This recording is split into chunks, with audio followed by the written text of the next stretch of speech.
Okay, welcome back po sa Coach Haji Vlog. Dito tayo sa Kwan. Dito ako sa loob ng sasakyan kasi mahangin dyan sa labas. Lakas ng hangin. Tsaka malaki yung type ng Kwan. Ayan o. Laki ng type. Okay. Ang re-reactionan natin. Salamat nga po pala. At God bless po sa lahat. Bago ang lahat. Sana pagpalain po tayo ng Ama ng ating lumikha. At matiwasay ng pag-iisip. Bigyan ng mga biyaya na nagmumula sa Kanya upang may nagagamit tayo. Maiksing panalangin, di ba? Okay, mga kapatid, salamat at sa inaabot ng programang ito, pagpalain nawa kayo at God bless po sa lahat. Salamat sa mga nag-subscribe, sa mga nag-views. Thank you. Bali, ngayon lang tayo nakapag-on dahil nagkaroon ng seminar doon sa Tagaytay. Medyo na naging busy sa pakikipag-balitaktakan balitaktakan, durugan ng utak, di ba? Sa Tagaytay. Pero kaya naman fruitful naman yung nangyari. Maraming natutunan, maraming bagong naging kakilala, di ba? Ganun. Yun yung magandang seminar, diba? Kasi kung ano yan, nakakapagkuhan ka,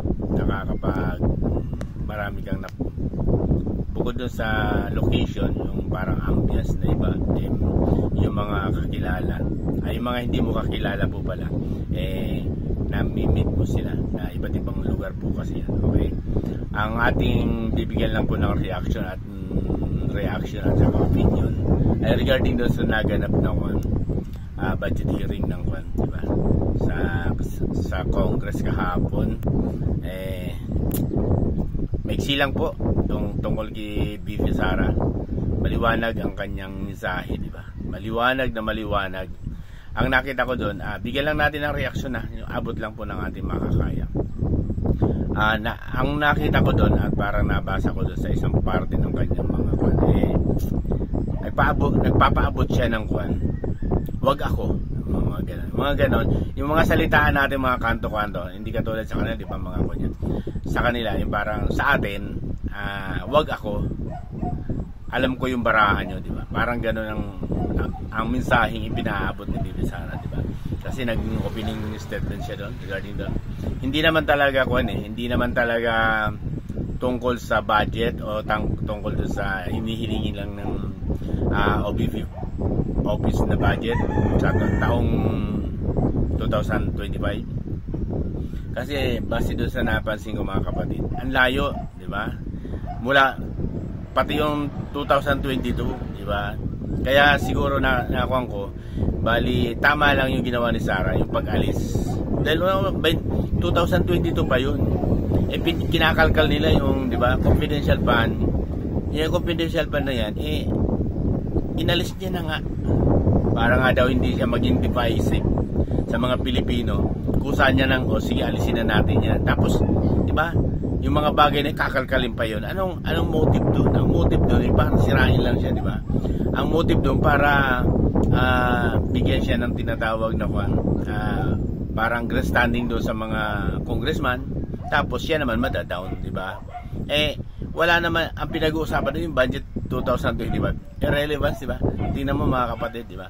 Irrelevance yung mga sinasabi, mga kumbaga, yung mga ganong, yung privilege speech ni ng Maynila, congressman, nakalimutan ko pangalan no, yung sobrang laki ng mukha, parang, di ba? Sobrang taba. Joke lang. Hindi, yung representative ng Maynila, nakalimutan, Faustino, hindi ko maalala, hindi ko ma-recall, sorry. Yung privilege speech niya regarding doon, kaya tinawagan ng pansin at inimbitasyon. Yun nga lang nakita natin, mga kapatid, maliwanag, diba? Na hindi naman talaga total, sabi nga ni Bibi Sara, hindi po ito tungkol sa budget, tungkol ito sa impeachment nyo. Hindi naman yun ang kinuha nyo kumbaga, sa madaling salita, wag ako, diba? Dahil nagtatrabaho lang ako kung anong mandatong ibinigay sa akin. At maglilingkod daw siya sa sambayan ng Pilipino ng ganong bagay. At ang kinukuha niya nga po, mga kapatid, yung tungkol doon sa nagdaan Kasi pas na yun, 2023 ata na kuhan, budget, di ba? na ay sa confidential fund. Yun ay inalis niya na. Tapos uungkatin pa, di ba?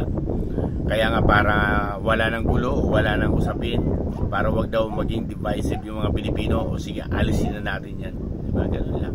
Pero ginagawa nila, di ba? Usaping 2022-23, yung pa rin yung sinasaksak, di ba? Yung pa rin nahalungkat kung ano mga pinagtatapos, di ba? Kaya sabi niya, siguro hindi na, siguro pwede ba umalis na lang ako? Kasi layo na usapin eh. Diba? Yung pinag-uusapan, kung gusto nyo bigyan ng budget, di ba? Kung ayaw nyo, wala magagawa eh. Pero totoo, madali lang naman magtanggal ng budget, sabi niya. Pero anong ginagawa, di ba? For impeachment yan, sabi niya, pinag-upuan nyo dyan. Hindi yan.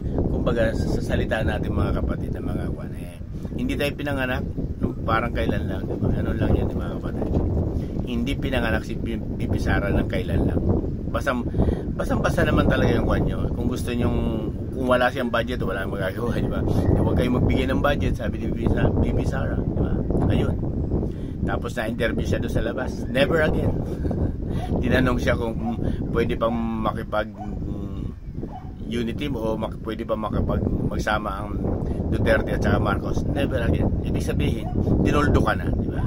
Maging kay Amy Marcos, tuldok na yun. Kasi never again na nga, di ba? Marcos, di ba? Marcos si Amy. So, never again. Yan ang mabigat na yan. Dahil unang-una napagtanto niya na, di ba? Napagtanto niya. Diba? Ganun lang naman yan, mga kapatid. At saka nakita ko doon, yung pag-alis niya, nararapat lang, di ba?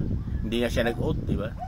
Pero mga kwan yan, may mga tinatawag na ibang mga opinion niya sa hindi pag-oath, di ba? Pero hindi natin kukunin kasi technical yan, di ba? Pero doon sa ginawa niya, doon natin napakita na may talagang matapang, may paninindigan ng ating vice presidente. Yun ang ating hinahanap, diba? Yung manindigan siya, hindi siya takot eh, di ba? Harap-harapan sinabihan sila, diba? Harap-harapan. Kumbaga sa salitang madali, yun nga inuulit ko, wag ako. Wag ako, iba na lang. Wag nyo, sa iba nyo gawin yan. Pero sa akin, never nyo gawin yan. Dahil basang-basa niya na yung kwan. Alam niya ang kaganapan, alam niya kung anong mangyayari. Diba? Kaya gano'n mga kapatid. Magandang kaganapan na ipakita niya yung kanyang pagiging strong woman, strong na ito yung nararapat kasi hindi, sabi niya nga, hindi naman ako problema talaga ng bansang ito, di ba? Ang liwanag eh, di ba? Ang kahirapan, droga, kawalan ng, di ba, trabaho, di ba? Yan, tapos kawalan ng konkretong plano tungkol sa disaster at iba pa, di ba? Yan naman talaga totoong problema. Pero hindi nila ina-address yan. Bakit? Party-party lang naman sila. Imagine mo, diba? Magkano binayad sa duran-duran, di ba? Oh, kung totoo man na sinasabi, allegedly, kung totoo man na yung mga kaibigan ang nag-surprise party, hindi kami pinanganak nung kailan lang, mga kapatid. Diyos ko po, may imbitasyon eh, diba? 1 week before may imbitasyon, tapos hindi alam, tapos sasabihin ni surprise. Palusot mo lang yan, palusot nyo lang yan. Bakit? Nabunyag kayo eh. Oh, nililihim nyo na ibunyag, kaya gagawin nyo, magpapalusot kayo. Ganyan lang, mga kapatid. Wag, nako, ang sinungaling, di ba? Napakasinungaling eh. Katumbas niyan yung magnanakaw. Ang basta sinungaling, magnanakaw yan. Sigurado yan. Yan yung kapatid ng magnanakaw, yung sinungaling. Palalabasin na ganun. Pero siyempre, nire-respeto, allegedly daw, di ba? Di ba? Oh. Nagtatanong lang kami. Pero sa amin, palusot nyo po yan. Oh, yung mga bagay na yan, sila nagkakanda. Sabi nga, nawa nga, sabi mabilaw ka. Di ba? Hindi prioridad yung sambayan ng Pilipino. Ang prioridad din sa sarili nilang kapakanan, sarili nilang kasiyahan sa kanilang mga katawan. Diba? Ito ba? Kung kayo hindi nyo pa nakikita yung mga bagay na yan, milyones ang winawaldas. Milyon ang winawaldas. Sa bagong Pilipinas, walang waldas. Puro waldas lang. puro magwalda. Grabe. Yan iba mabigat na kwan yan, eh. Mabigat na bagay na yan, eh, di ba? Ang daming naghihirap ng mga Pilipino. Kayo, pasarap lang kayo. Ang daming naghihirap ng Pilipino. Diyan kayo, pa-party-party lang kayo. Milyones yung ginagastos nyo. Tapos yung mga Pilipino na nagdarahog, hindi nyo mapansin. Sus, Mario, baliktad ang mga kwan, eh. Nagkaroon ng dilubyo dito sa NCR, sa may Antipolo, Marikina, Maynila, Bulacan, dyan, kalapit mga probinsya. Sa Davao nag-ayuda. Tingnan mo kung normal. Yun ang sinasabing ko eh. Yung normal, ginagawa abnormal. Kaya ganun. O di ba? Kaya mga kapatid, yung ating tinalakay ngayon, itong kay BP Sara, nag-segue lang po tayo doon sa mga bagay na konektado naman. Bakit? Ang problema nga, yung kahirapan. Ang problema nga, yung kawalang makain. Kaya sinigwi lang natin yung bandang ulit. Pero ang totoo, ang ating pinag-uusapan, yung tungkol kay BP Sara, ay naipakita ng ating Vice Presidente ang kanyang paninindigan, ang kanyang pagiging totoong leader. Leader talaga, talagang hindi umuyuko, hindi nagpapa, di ba? Yung mga palawan, di ba? Siyempre, di ba? Gagawin nila yan para durugin ang BP Sara. Bakit? May mga ambisyon eh.